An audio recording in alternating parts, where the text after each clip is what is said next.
بسم اللہ الرحمن الرحیم اللہم صلی وسلم علی سیدنا و مولانا محمد وعلی آلہ وصحبہ اجمعین۔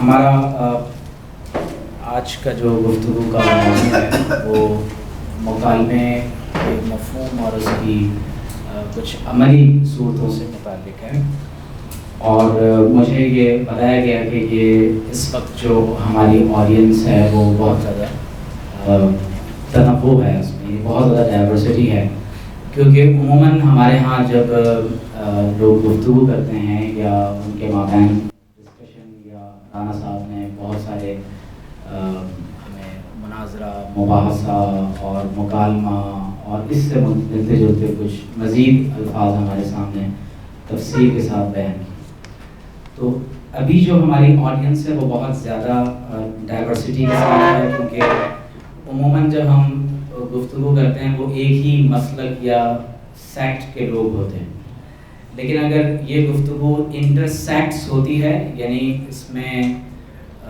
مختلف مکاتب فکر کے لوگ موجود ہوں لیکن وہ اسلام سے ہی متعلق ہوں، تو یقیناً اس میں کہیں نہ کہیں آپ کے لیے ڈسکشن کرنا یا مباحثہ یا گفتگو آسان ہوگی، لیکن یقیناً جب آپ انٹر ریلیجنس کی طرف جاتے ہیں تو یقیناً یہ ایک ایسا کام ہے کہ جس میں مکالمے کی فضا کو باقی رکھنا اور اس کو جاری رکھنا یہ بہت مشکل کام بھی ہوتا ہے اور اہم بھی ہوتا ہے۔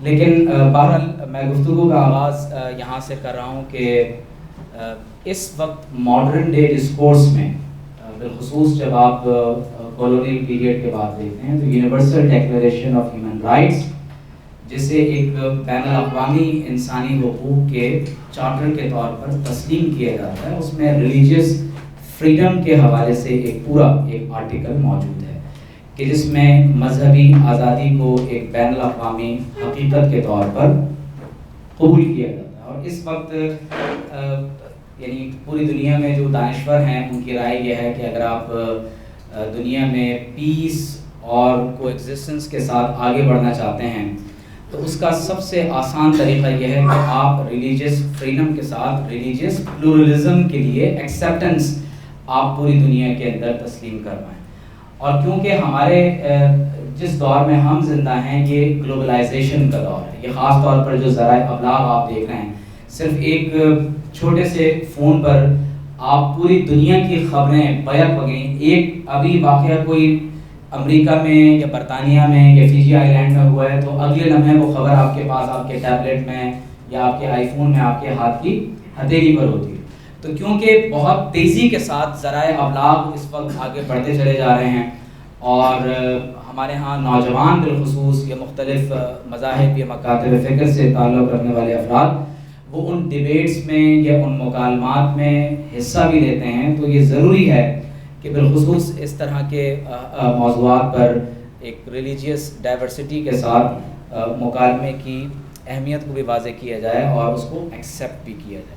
تو اس کا پس منظر آپ ذہن میں رکھیے گا کہ مکالمہ بنیادی طور پر، کیونکہ ایک جس طرح سے رانا صاحب نے بھی کہا کہ یہ ٹول ہے، تو یہ آپ کو ریلیجیس فریڈم کی طرف یا بنیادی طور پر ریلیجیس پلورلزم کے لیے، جسے اردو میں ہمارے یہاں وحدت الادیان کس طرح کے ساتھ استعمال کیا جاتا ہے، تو ریلیجیس پلورلزم کے لیے اس میں ایکسیپٹنس لوگوں کے سامنے بڑھ جاتی ہے۔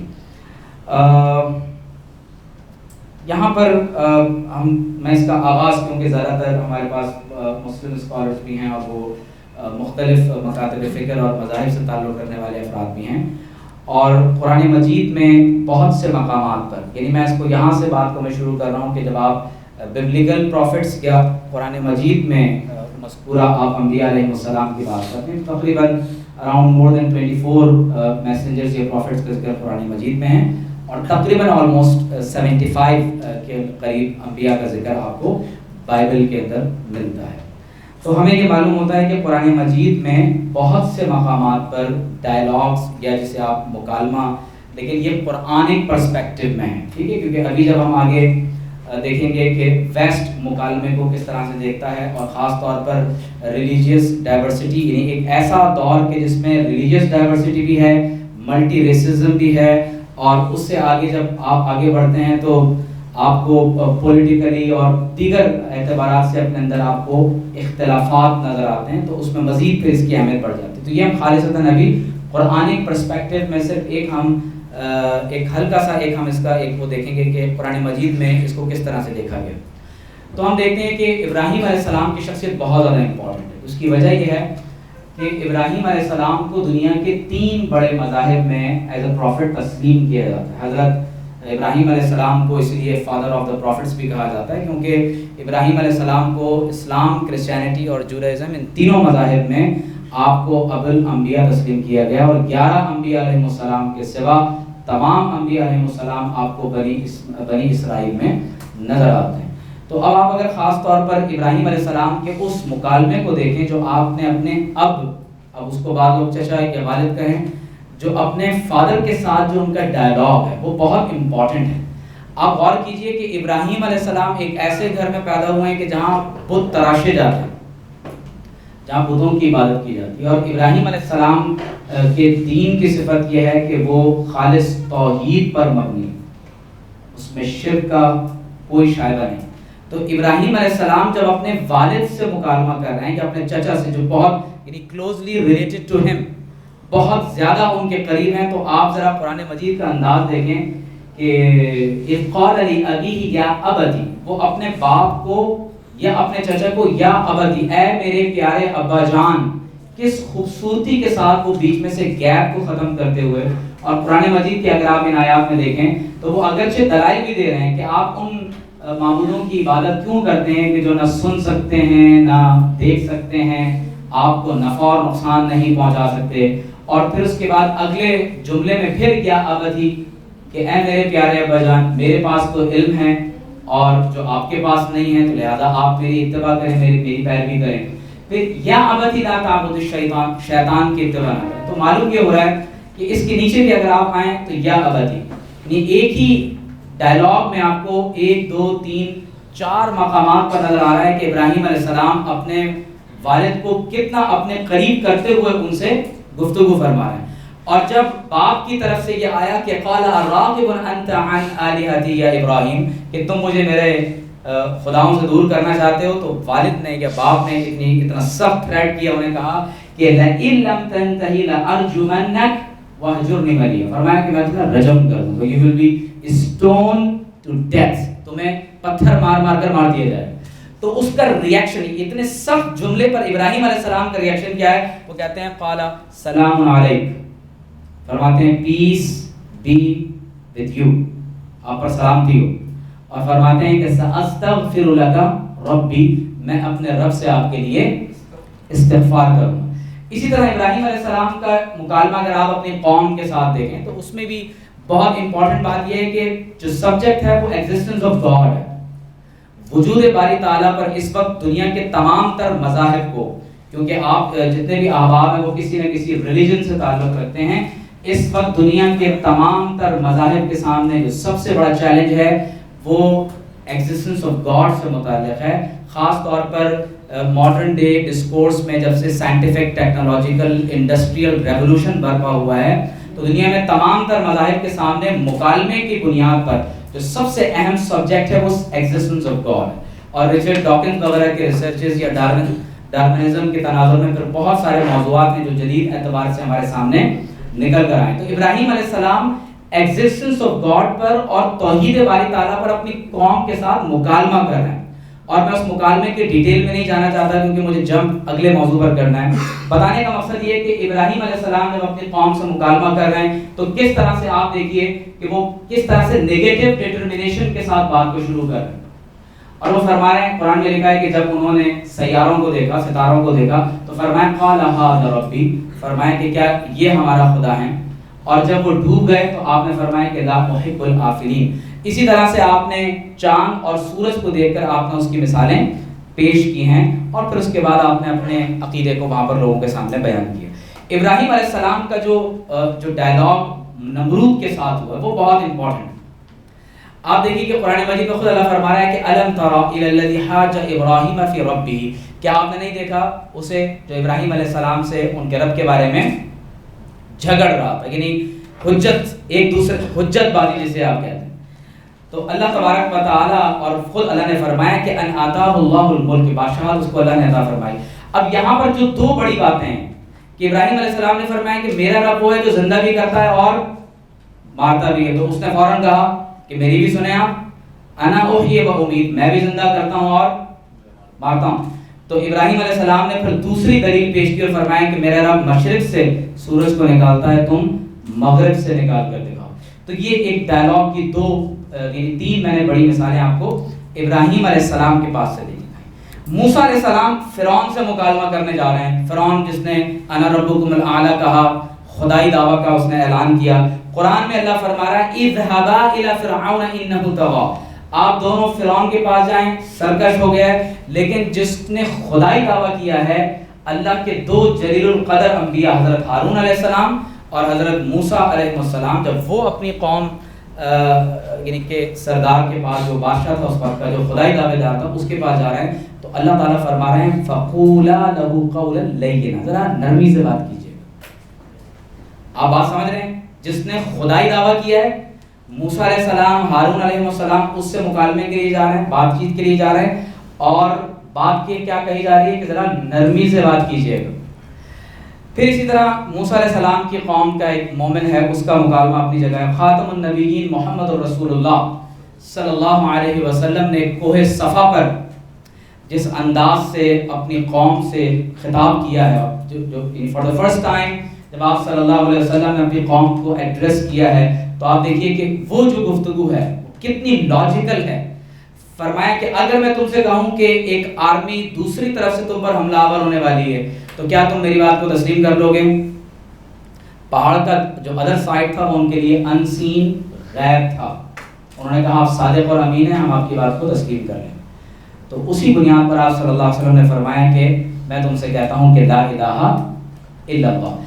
سیرت میں ایک بہت امپورٹنٹ حصہ ہے جو نجران کا ایک کرسچن ڈیلیگیشن حضور سید العالمین صلی اللہ علیہ وسلم کی بارگاہ میں حاضر ہوا. اس وقت جو ان کے ساتھ یعنی ڈائلاگ ہوا ہے، خاص طور پر ڈیوینٹی آف سیدنا مسیح علیہ السلام کے حوالے سے، اسی طرح سے آپ کو اس میں قرآن مجید میں جو دیگر آیات آپ کو کروسیفکشن آف جیزس کے حوالے سے ملتی ہیں، یا حضرت سیدنا مسیح علیہ السلام کے الوہیت کے حوالے سے، ان کی ابنیت کے حوالے سے، یہ بہت سے موضوعات ہیں کہ جن کو قرآن مجید میں اللہ نے اس علم کا ایک عنوان بنایا. اسی طرح سے آپ اگر حضور علیہ السلام کے جو ایمبیسڈر تھے حضرت جعفر علیہ السلام، جب وہ تشریف لے گئے ہیں حبشہ کے مسیحی بادشاہ اسامہ کے پاس، تو وہاں جو ڈائلاگ ہوا ہے وہ بہت قابل قدر ہے. میں اس کو صرف میں نے کچھ ایگزامپلز آپ کے سامنے دی ہیں تاکہ آپ تمام حضرات ان موضوعات کو جا کر دیکھیں قرآن مجید میں. اور اس پر ایک بہت خوبصورت کتاب امام فخر الدین رازی رحمۃ اللہ علیہ کی ہے، جس میں انہوں نے تمام انبیاء کے ڈائلاگس کو ایک جگہ جمع فرمایا ہے. اور یہاں بالخصوص کیونکہ مذاہب سے تعلق رکھنے والے لوگ ہیں مختلف، تو میں انٹر ریلیجیس آرگنائزیشن کا ریفرنس دینا ضروری سمجھتا ہوں. حضرت شاہ عبدالعلیم صدیقی رحمۃ اللہ علیہ جو عالم اسلام کے بہت بڑے مبلغ اور پوری دنیا میں آپ کو بڑی محبت اور عقیدت کے ساتھ جانا جاتا ہے. 1940s میں جب کمیونزم کی طرف سے ایک الہاد کے نام پر ریلیجن کو کہا گیا کہ religion is the opium for people, یہ ایک افیون ہے، اس بڑے پیمانے پر جب مسائل کھڑے ہوئے تو شاہ عبدالعلیم صدیقی رحمۃ اللہ علیہ نے تمام مذاہب کے لوگوں کو ایک ٹیبل پر جمع کر دیا. اور میرا خیال یہ ہے کہ یہ انسانی تاریخ میں ماڈرن ڈے ڈسکورس کی پہلی کوشش تھی اور کامیاب کوشش تھی. آج بھی آپ اس کی ویب سائٹ کھول کر دیکھیں، انٹر ریلیجیس آرگنائزیشن، تو کس طرح سے آپ نے مکالمے کی اس فضا کو قائم کیا کہ جس کے بارے میں یعنی اس عہد کے اندر تصور کرنا یقیناً وہ تقریباً ایک ناممکن سی بات. مکالمے کے حوالے سے بہت سی باتیں ہمارے رانا صاحب نے پیش کی ہیں، اور خاص طور پر ڈائلاگ، ڈسکشن، ڈیبیٹ کے حوالے سے آپ نے بات کی، اور اس پر بار بار بات ہوئی ہے کہ جب آپ مناظرہ کرتے ہیں تو ایک جیتنے والا ہے، ایک ہارنے والا ہے، اور ایک دلیل کی بنیاد پر آپ کسی کو جتا دیتے ہیں، دوسرے کو ہرا دیتے ہیں. اور جب آپ ڈائلاگ یا جب آپ مناظرے میں دیکھتے ہیں تو اس میں مسابقت ہے، اس میں آپ ایک دوسرے کے ساتھ آگے بڑھنے کی، کسی کو نیچے دکھانے کی کوشش کر رہے ہیں اور اپنے ڈفرینسز کو زیادہ بیان کیا جاتا ہے. لیکن مکالمہ ایک ایسا عمل ہے، دیکھیں ہمارے یہاں جب عربی میں فعل یفاعل مفاعلہ، تو قابلہ یقابل مقابلہ، تو جب آپ مکالمہ کہتے ہیں تو اس کا مطلب ہے کہ یہ دو طرفہ ہے، یہ ٹو وے ٹریفک ہے. یعنی اگر مکالمے میں ایسا ہو کہ مکالمے میں یہ نہیں ہو سکتا کہ میں اکیلا بولتا رہوں اور آپ یہ نہ کہیں کہ میری بات سنیں. یہ جو لفظ ہے اس کی بہت امپورٹنس ہے مکالمے میں کہ میری بات سنیں، کیونکہ آپ اپنی رائے رکھتے ہیں اور اپنی رائے کا اظہار کرنا چاہتے ہیں. تو ڈائلاگ یا مکالمے میں آپ مجھ سے سیکھ رہے ہیں، میں آپ سے سیکھ رہا ہوں، اور ہم اختلاف کرنے پر اتفاق کر لیتے ہیں کہ دیکھیں ڈفرینس آف اوپینین ہو سکتا ہے کہ آپ کی اپنی ایک رائے ہے اور ایک رائے میری. اب یہ جو میں بات کر رہا ہوں یہ خالصتاً ویسٹرن پوائنٹ آف ویوز ہے، کیونکہ ہو سکتا ہے کہ اس میں مختلف مذاہب کا اپنا ایک الگ الگ نقطہ نظر ہو، آپ اپنی ایک رائے رکھتے ہوں. تو میں چاہوں گا کہ بعد میں آپ اپنی بھی کوئی رائے ان مختلف، ہم کچھ سبجیکٹس کچھ موضوعات بھی رکھیں گے تو میں چاہوں گا کہ ان سے متعلق آپ اپنے کچھ آراء بھی پیش کریں. تو ہم اس بارے میں یعنی ایگریمنٹ کر لیتے ہیں، ہم باہمی طور پر اپنا کنسنٹ اس حوالے سے دے دیتے ہیں، اتفاق کر لیتے ہیں کہ ہم ڈفرینس آف اوپینین کو ایکسیپٹ کریں گے. یہاں پر ایک بات یہ بھی ذہن میں رکھیں کہ ڈفرینس آف اوپینین اور بلاسفیمی میں فرق ہوتا ہے. یہ ان دونوں میں ایک لائن آف ڈیمارکیشن ہے. یعنی میں آپ کی رائے سے اختلاف رکھتا ہوں، آپ نے کہا کہ میری رائے یہ ہے کہ ویلنٹائنس ڈے منانا چاہیے یا نہیں، محبت کی شادی ہونی چاہیے یا، آپ نے کہا کہ ہونی چاہیے، میں نے کہا نہیں ہونی چاہیے. تو یہ اختلاف رائے. لیکن جس لمحے میں نے کہا کہ نہیں ہونی چاہیے، آپ نے کہا تیری یس، یہ اب یہ بلاسفیمی، یہ توہین کی طرف بات چلی جائے گی. تو ڈفرینس آف اوپینین کا مطلب بلاسفیمی نہیں ہوتا، یہ ہمیشہ ذہن میں رکھنا چاہیے. یعنی میں فرض کر لیں کہ اگر آپ کے کسی مذہبی عقیدے سے متفق نہیں ہوں تو مجھے یہ حق نہیں ہے کہ میں پھر اس میں توہین کروں، مذاق اڑاؤں اور گالی گلوچ کروں اور ایک ایسا انداز اختیار کر لوں کہ جو آپ کو اذیت اور تکلیف دینے والا ہو. تو بلاسفیمی اور ڈفرینس آف اوپینین میں ہمیشہ فرق کو سمجھنا چاہیے. یہ بہت امپورٹنٹ بات ہے. اور ڈائلاگ میں کیونکہ اس ڈفرینس کو نہیں سمجھا جاتا تو عمومی طور پر ہمارے ہاں وہ گفتگو جو مکالمے کے نام پر شروع ہوتی ہے اس کا جو اختتام ہے وہ بھی لڑائی اور جھگڑے پر ہوتا ہے. تو ڈفرینس آف اوپینین اور ڈینائل یہ دونوں ممکن ہیں کہ میں آپ کی رائے سے متفق ہوں یا اختلاف رکھتا ہوں یا انکار کر دوں، صرف میں اس کو تسلیم ہی نہیں کرتا. لیکن denial and difference of opinion اور بلاسفیمی میں ہمیں فرق ہمیشہ ملحوظ رکھنا چاہیے. اچھا، اس میں ایک بہت امپورٹنٹ بات یہ ہے کہ مکالمے میں ڈفرینسز اور کامنالٹیز یعنی سملیرٹیز اور ڈفرینسز کو ایکولی ڈیل کیا جاتا ہے. یعنی آپ اگر میری بات سے متفق ہیں یا میری بات سے متفق نہیں ہیں، ہم تمام لوگ کسی ایک موضوع پر مکالمہ کرتے ہیں، ہم کچھ باتیں نکالتے ہیں کہ یہ مشترکات ہیں، سملیرٹیز ہیں، اور یہ ہمارے درمیان ڈفرینسز ہیں. تو ان کی ویلیو مشترک ہوگی، یعنی ان کو برابر ہی ڈیل کیا جائے گا کہ جس طرح سے میں آپ کی درست بات کو، آپ کی درست بات جو میری رائے کے مطابق درست ہے تو میں اس سے متفق ہوں، اور آپ کی وہ بات جو میری رائے کے مطابق ٹھیک نہیں ہے، میں ایک مختلف رائے رکھتا ہوں، تو میرے نزدیک یہ دونوں باتیں برابر ہوں گی تو مکالمہ ہوگا. یعنی سادہ لفظوں میں اگر میں اس کو کہوں تو اس کا مطلب یہ ہے کہ مکالمے میں حق اور باطل کا فیصلہ نہیں ہوگا. بات سمجھ رہے ہیں آپ؟ مکالمے میں کوئی حق پر نہیں ہوگا اور کوئی باطل پر نہیں ہوگا. آپ مکالمے میں صرف ڈائلاگ کرتے ہیں اور یہ ضروری نہیں ہے کہ آپ اس ڈائلاگ کے ذریعے سے کسی کو حق ثابت کریں یا کسی کو باطل ثابت کریں. بنیادی طور پر مکالمہ ایک تسلسل کا نام ہے، ایک مسلسل ایک عمل کا نام ہے. اور آپ نے رانا صاحب سے بھی سنا کہ یہ کس طرح سے یعنی جو ڈائلاگس جو ہے اس سے نکلا. تو مکالمہ دراصل ایک تسلسل ہے، ایک مسلسل ایک عمل کا نام کہ جس کے ذریعے سے آپ دوسرے لوگوں کی زندگیاں، ان کی سوشل ویلیوز، ان کے بلیفز، ان کا کریڈ سسٹم، آپ ایک دوسرے کو بہتر انداز سے سمجھتے ہیں. یہ صرف ریلیجیس بنیادوں پر نہیں ہوتا، یہ ذہن میں رکھیے.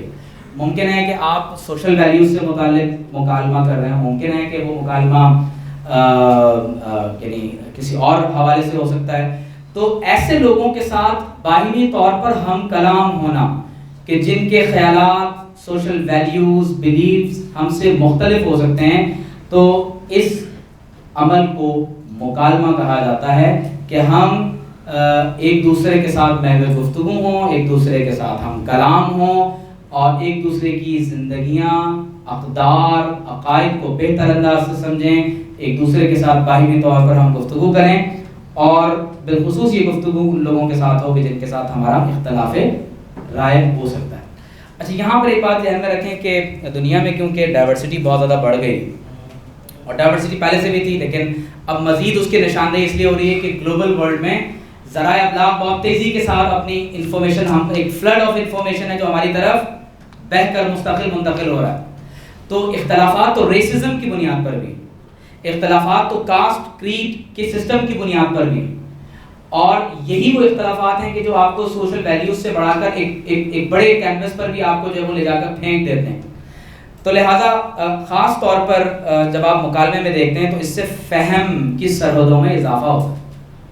یعنی حضرت امام جعفر طحاوی رحمۃ اللہ علیہ سے کسی نے پوچھا کہ سب سے بڑا عالم کون ہوتا ہے، تو فرمایا سب سے بڑا عالم وہ ہے کہ جو علماء کے اختلافات کو جانتا ہو۔ جو سب سے زیادہ اختلافات کا عالم ہوگا وہ سب سے بڑا عالم ہوگا۔ کیوں؟ کیونکہ ایک بات یہ ہے کہ مجھے صرف اپنے مکتبہ فکر کے بارے میں معلوم ہے، مجھے صرف اپنے عقیدے کے بارے میں معلوم ہے، لیکن اگر میں بہت زیادہ لوگوں کے عقیدے اور اختلافات کے بارے میں جانتا ہوں تو یقیناً میرا علم دوسروں کے مقابلے میں زیادہ ہوگا، کیونکہ میرے اندر تقابل کرنے کی اور ایک دوسرے کے ساتھ یعنی ایک ڈائلاگ کرنے کی میرے اندر ایک صلاحیت زیادہ پیدا ہو جائے گی، تو فہم کی سرحدوں میں اضافہ ہوگا۔ میں آپ کے ساتھ شیئر کروں کہ میرا کیونکہ تعلق جامعہ کراچی سے، اور میں کمپیریٹیو اسٹڈی آف ریلیجنس جامعہ کراچی میں پڑھاتا بھی ہوں، ہم بعض اوقات مختلف مذہبی عبادت گاہوں کے اسٹڈی ٹور پر بھی جاتے ہیں۔ ایک بہت بڑا تجربہ یہ ہے کہ جب آپ مختلف مکاتب فکر یا مختلف مذاہب کے لوگوں کے ساتھ ڈائلاگ کرتے ہیں، انگیج ہوتے ہیں، بہت سی غلط فہمیاں دور ہوتی ہیں۔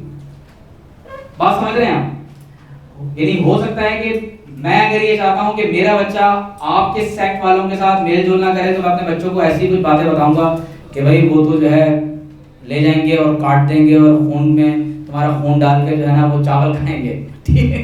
میری بات سمجھ رہے ہیں آپ؟ تو اب اس کا نتیجہ کیا نکلے گا کہ میرا بچہ اس ہولیے کا جب کبھی بھی آدمی دیکھے گا، یا کسی نے کہا کہ دیکھو یہ جو داڑھی ٹوپی امانے والے ہوتے ہیں یہ بڑے دہشت گرد لوگ ہوتے ہیں، تو ہم اٹھا کر لے جائیں گے، تو ہمارے ساتھ یہ کریں گے وہ کریں گے۔ تو یہ بعض اوقات ایسا ہوتا ہے کہ کچھ چیزیں تو ہم خود کسی کے بارے میں بطور پروپیگنڈا چلاتے ہیں، اور کچھ چیزیں ایسی ہوتی ہیں جو واقعتاً ہمارے گیپ کی وجہ سے ہم ایک دوسرے کے بارے میں نہیں جانتے، تو فہم کی سرحدوں میں اضافہ پیدا ہوتا ہے، ہمارے ہاں ذہنی کشادگی پیدا ہوتی ہے۔ اور بہت امپورٹنٹ بات یہ ہے کہ اس وقت بہت زیادہ محنت ایک نقطے پر ہو رہی ہے کہ دنیا کا امن و امان، بالخصوص فرسٹ اور سیکنڈ ورلڈ وار کے بعد، اور اب 9/11 کے بعد جو آپ تھرڈ ورلڈ وار کا جو آپ سیشن دیکھ رہے ہیں، تو عالمگیر معاشرے میں جس میں ڈائیورسٹی بہت زیادہ ہے، ریسزم یعنی نسل پرستی کے اختلافات موجود ہیں، ایتھنک بنیادوں پر اختلافات موجود ہیں، ریلیجنس کی بنیاد پر اختلافات ہیں، اس میں بے شمار بنیادوں پر آپ کو اختلافات نظر آتے ہیں، تو اس تنوع میں کس طرح سے ہم پوزیٹیولی ایک دوسرے کو برداشت کرتے ہوئے ہم زندہ رہ سکتے ہیں۔ تو اس عالمگیر معاشرے میں جس میں بہت زیادہ ڈائیورسٹی موجود ہے، اگر ہم اس ڈائیورسٹی کو ایکسیپٹ کر لیں تو اس کا ٹول اور طریقہ جو ہے وہ مکالمہ ہے۔ ہم اپنے پریجوڈس، تعصبات پر ہم اس سے قابو پا سکتے ہیں، اور بالخصوص انتہا پسندی چاہے وہ کسی بھی فارم میں ہو، چاہے وہ پولیٹیکل ہو، ریلیجیس ہو، سیکولر ہو، وہ کسی بھی بنیاد پر آپ اگر ایکسٹریمزم کو لے کے جائیں گے تو یقیناً اسے ناپسند کیا گیا ہے، اور قرآن مجید میں بھی اللہ تعالیٰ نے غلو کرنے والوں کو ناپسند فرمایا۔ اچھا، مکالمے میں ایک بات اور یہ بھی ہے کہ ہم ایک دوسرے کے عقائد کو، اقدار کو ہم چیلنج بھی کر سکتے ہیں، ہم ڈفرینس آف اوپینین کے ساتھ ایک دوسرے کے ساتھ بات بھی کر رہے ہیں، لیکن مکالمے میں ایک بڑی امپورٹنٹ بات یہ ہے کہ آپ کسی کو یہ نہیں کہیں گے کہ تم غلط کہہ رہے ہو، میں صحیح کہہ رہا ہوں۔ آپ سمجھ رہے ہیں؟ آپ غلط کہہ رہے ہیں، میں صحیح کہہ رہا ہوں، نہیں، کیونکہ مکالمے میں غلط اور صحیح کا فیصلہ تو کرنا ہی نہیں ہے کہ کون غلط ہے اور کون صحیح ہے۔ مکالمے میں تو دراصل گفت و شنید کے ساتھ بات اس بات کو آگے بڑھانا ہے کہ ہم ایک دوسرے کا ادب کریں، ایک دوسرے کا احترام کریں، اور اختلاف رائے کے باوجود ایک دوسرے کے لیے ہمارے لیے ایکسیپٹنس پیدا ہو جائے. تو بجائے اس کے کہ ہم یہ کہیں کہ آپ غلط ہیں، کیوں کہا جا سکتا ہے کہ بھائی میں وائی کی وجہ سے، یعنی کسی بھی وجوہ کی وجہ سے میں ایکس کے ساتھ ناگواری محسوس کرتا ہوں. یہ ذرا سا ایک لائٹ جملہ ہے. ہم عام طور پر میڈیا میں جب ایک دوسرے کے ساتھ اختلاف کرتے ہیں نا، تو ایک طریقہ تو یہ ہے کہ بھائی یہ غلط کہہ رہے ہیں، میری بات سنیں، عموماً ایک انداز یہ ہوتا ہے. اور ایک طریقہ یہ ہو سکتا ہے کہ حضرت نے بہت اچھی بات کی ہے اپنے رائے کے مطابق، میں اس میں ایک اضافہ کرنا چاہتا ہوں. اب آپ دیکھ رہے ہیں کہ یہ مکالمے میں انداز گفتگو بالکل بدل گیا. اچھا، مکالمے کے لیے بہت امپورٹنٹ بات یہ ہے کہ آپ کبھی بھی مکالمہ کرنا چاہیں ڈائیورسٹی کے ساتھ تو ایک محفوظ جگہ قائم کرنا ضروری ہے. یعنی مکالمہ ہمیشہ محفوظ جگہ پر ہی ہوگا، یہ بہت اہم بات ہے. تو شرکا باخبر ہوں کہ وہ اپنے خیالات کا اشتراک کر سکتے ہیں. یعنی فرض کر لیں کہ کیا اتنی ڈائیورسٹی کے اس میں مختلف مذاہب اور مکاتب فکر کے لوگ بیٹھے ہوئے ہیں، تو آپ کے خیال میں یہ پروگرام ہم کسی مدرسے میں جا کے کر سکتے ہیں؟ کیا خیال ہے؟ کرنا چاہیے؟ مدرسے میں کرنا چاہیے؟ کرنا چاہیے لیکن کر نہیں سکتا. کرنا چاہیے. اچھا، یہ کیا وجہ ہے کہ آپ لوگ جب اس طرح کے کانفرنس وغیرہ میں جاتے ہیں تو بولتے ہیں ہاں کرنا چاہیے، اور مسجد میں جا کے کر بدل جاتا؟ یہ ہمارے یہاں یہ ایک طریقہ کی بات ہے. وہ مدرسوں کے نہیں. اس کی وجہ یہ ہے کہ ہمارے کنٹرول میں نہیں ہوتا، کنٹرول کوئی اور کر رہا ہوتا ہے. آپ کے کنٹرول میں نہیں، یعنی اگر آپ کو کنٹرول دے دیا جائے تو آپ کر سکتے ہیں. تو محفوظ جگہ کا ہونا ضروری ہے. اچھا، محفوظ کس اعتبار سے؟ جسمانی طور پر آپ کو پتہ ہے کہ یہاں بات ہو سکتی ہے، آپ سکون اور آرام، دیکھیں نا، آرام محسوس کر رہے ہیں.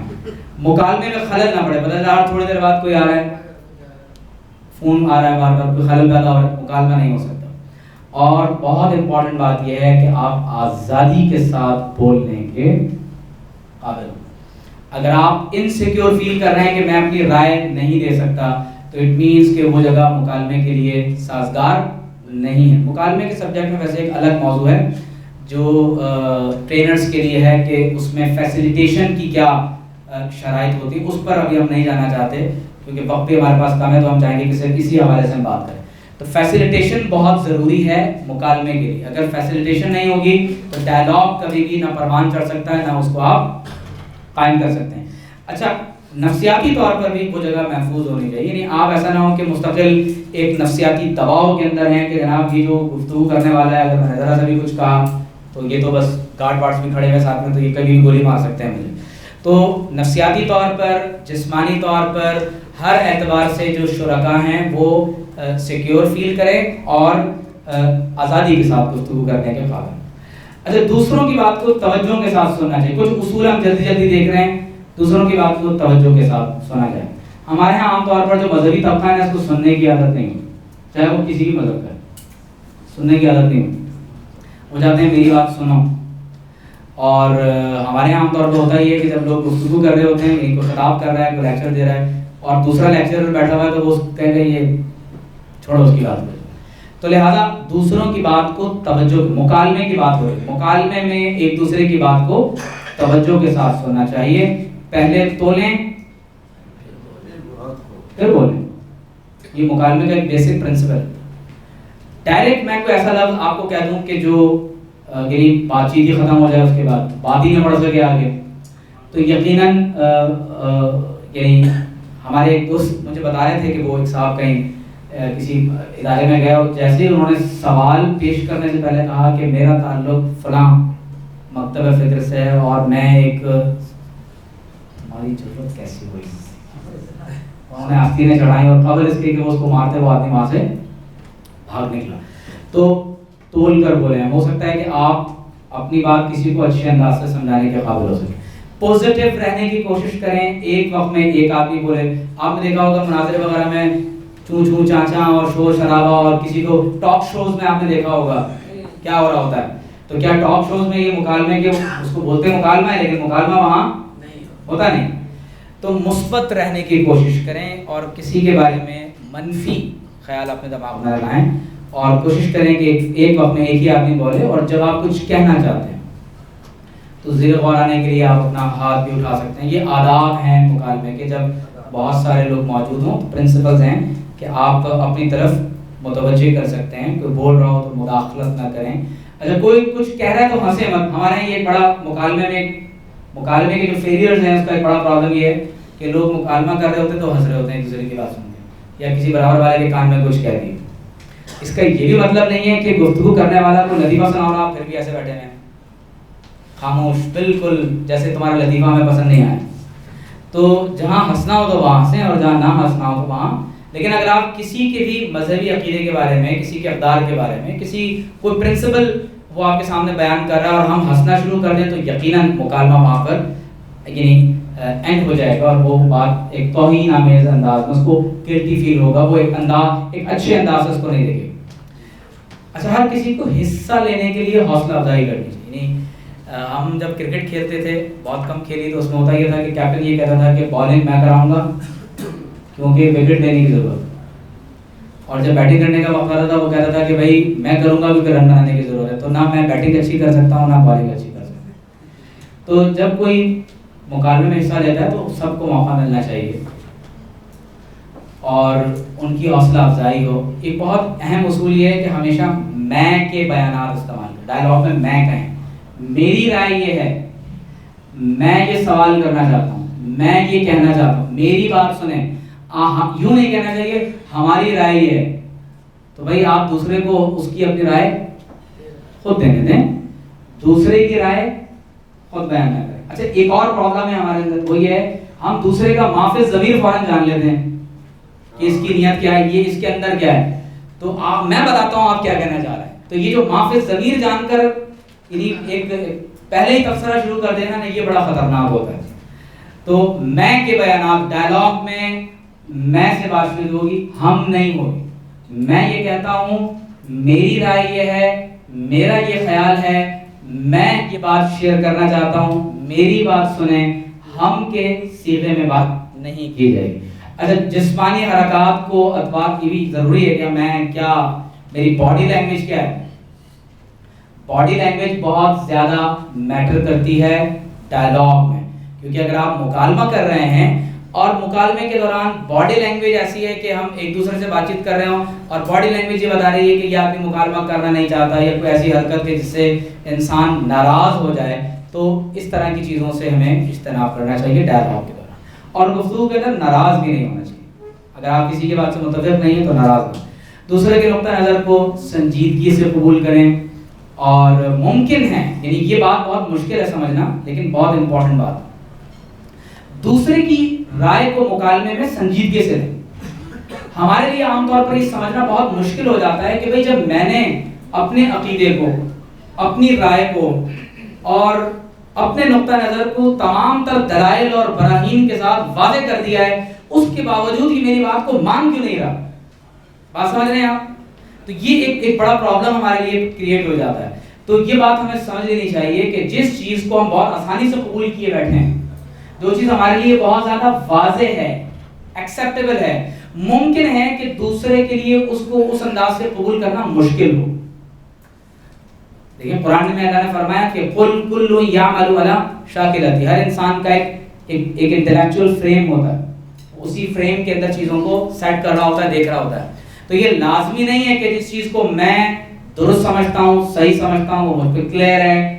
تو یہ ممکن ہے کہ دوسرا والا مجھ سے کوئی ایسی بات کرے کہ جو میرے لیے بالکل مضحک کا خیز ہو, بالکل بیکار اور لفظ لہری قسم کی بات ہو, لیکن وہ میرے نزدیک ہے. تو مجھے اس بات کو سنجیدگی کے ساتھ سننا چاہیے. جو بات بھی کہیں مکالمے میں ایمانداری کے ساتھ ہو, اور دوسروں کے بارے میں منفی بات کہنے کے بجائے بہتر یہ کہ میں اگر پھل فروخت کر رہا ہوں تو بجائے اس کے کہ میں کہوں کہ وہ سامنے والا جو ٹھیلا ہے نا اس کے سے بہت خراب ہیں, اس والے فروٹ میں کیڑا لگا ہوا ہے اور یہ بہت خراب آدمی ہے, اور یہ کرنے کے بجائے مجھے اپنے بارے میں پوزیٹیو بات کرنی چاہیے اور مثبت بات کرنی چاہیے. دوسروں کے خیالات کا احترام کریں اگرچہ آپ متفق نہ ہوں. اور اس میں ایک بڑی اہم بات یہ ہے کہ احترام کا مطلب اتفاق نہیں ہوتا. میں اگر آپ کی اوپینین کا احترام کرتا ہوں تو اس کا یہ ہرگز مطلب نہیں ہے کہ میں آپ کی رائے سے متفق بھی ہوں. ہمارے ہاں عام طور پر پرابلم کہاں پیدا ہوتی ہے, خاص طور پر ریلیجیس طبقے کے لیے, جب ہم یہ ان سے کہتے ہیں کہ بھئی آپ دوسرے کی رائے کا احترام کر لیں, تو وہ سمجھتے ہیں کہ اس کا مطلب ہے کہ آپ راضی بھی ہو گئے. آپ میں ایکسیپٹنس پیدا ہوگی. تو یہ لازمی نہیں ہے کہ آپ کسی کی رائے سے یعنی آپ اس کی رائے کا احترام کرتے ہیں, یہ لازمی نہیں ہے کہ آپ اس کی رائے سے متفق بھی ہوں. تو رسپیکٹ اور ڈفرینس آف اوپینین یہ دونوں ساتھ چل سکتے ہیں. دوسروں کو یہ مت بتائیں کہ تمہارا عقیدہ یہ ہے, اس کو خود بتانے دیں کہ میرا عقیدہ یہ ہے مکالمے میں, ٹھیک ہے, بجائے اس کے کہ مکالمے میں ہم کسی اور کو بتائیں کہ تمہارا عقیدہ یہ, تم یہ کہتے ہو, اس کو بتانے دیں کہ تمہارا عقیدہ کیا ہے, تم اپنے بارے میں کیا رائے رکھتے ہو. اور اگر اوپینینز میں ڈفرینسز ہیں اور سملیرٹیز ہیں, پہلے بھی ذکر کیا گیا, اس کو ایکسیپٹ کر لیا جائے, یعنی تسلیم یہ کیا جائے کہ ہاں ہم دونوں کے درمیان یہ اتفاقات ہیں, یہ مشترکات ہیں, یہ مختلفات یعنی کامنالٹیز, سملیرٹیز اور ڈفرینس آف اوپینین کو ہم ایکسیپٹ کر لیں اور یکساں طور پر ایکسیپٹ کر لیں, یعنی اس میں حق اور باطل کا فیصلہ نہیں ہوگا. لوگوں کے بارے میں فیصلہ مت سنائیں فوری طور پر کسی کے بارے میں آپ کنفیوزڈ ہیں, ٹھیک ہے, آپ غلط کہہ رہے ہیں, آپ جاہل ہیں, آپ کو اس طرح نہیں سوچنا چاہیے. یہ جو جملے ہیں یہ مکالمے کے اصولوں کے خلاف ہیں کہ ہم کسی اور کے بارے میں اپنا کوئی ڈیسیجن, کوئی ورڈکٹ ہم پاس کر دیں. اور اس بات پر اصرار نہیں کرنا چاہیے کہ لوگ آپ کے خیالات سے اتفاق بھی کریں, ٹھیک ہے. یہ لازمی نہیں ہے کہ میں نے ایک بات آپ کے ساتھ شیئر کی ہے تو آپ میری بات سے متفق بھی ہوں, اور متفق نہیں ہے تو پھر میں زبردستی زور دے کر بار بار کہہ کر آپ کو اس بات پر میں راضی کروں کہ آپ میری بات کو تسلیم کریں. چند ایک جملے میں آپ کے سامنے رکھ رہا ہوں کہ جس کے ذریعے سے آپ دیکھیں گے کہ ہم ایک دوسرے کے حقوق کا احترام کیسے کریں گے. جیسے اپنی رائے دینے کا بہت شکریہ. تو سامنے والے کو لگ رہا ہے کہ بھائی میں نے کوئی واقعہ, میں نے کوئی, اگر میں گفتگو کا آغاز ہی ایسا کروں کہ آپ اپنے آپ کو بہت بڑا عالم سمجھتے ہیں, لیکن آپ, اب ظاہر بات ہے کہ وہ فیل ہی کرے گا کہ بھائی میں حصہ نہیں لے سکتا اس ڈسکشن میں. تو اپنی رائے دینے کے لیے آپ کا بہت شکریہ. میں آپ کے یعنی فلاں پوائنٹ سے, میں آپ کے اس نقطے سے متفق ہوں. یعنی اگر آپ گفتگو کا آغاز یہاں سے کر رہے ہیں کہ آپ نے بہت اچھی بات کی ہے, یا آپ کی گفتگو کا انداز بہت اچھا ہے, اور ہم آپ کے بہت شکر گزار ہیں کہ آپ نے ہم سے اپنی رائے شیئر کی, تو اس سے کیا ہوگا کہ بات چیت کا مرحلہ آگے بڑھے گا. اسی طرح سے آپ کا ایک انداز یہ آپ یہ کہہ رہے ہیں, میں یہ دیکھ سکتا ہوں کہ آپ کی رائے یہ ہے, لیکن میں اس بارے میں ایک مختلف رائے رکھتا ہوں.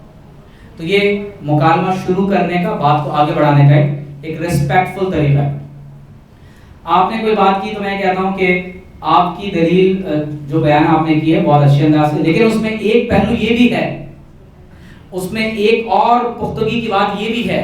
تو اس سے یہ ہوگا کہ آپ کو یہ فیل ہوگا کہ بھائی سامنے والے نے میری بات کو ذرا ریسپیکٹفلی دیکھا ہے, کیونکہ انسانی نفسیات ہے کہ جب آپ کسی کو عزت اور احترام کے ساتھ آپ اس سے بات نہیں کریں گے, یقیناً آپ کا جو کنیکشن ہے وہ ختم ہو سکتا ہے. مجھے وہ خیال پسند ہے کیونکہ, یعنی آپ کے کہہ رہے ہیں مجھے آپ کی وہ والی بات پسند آئی ہے کیونکہ آپ اس کی ایک اور توجہ بیان کر رہے ہیں.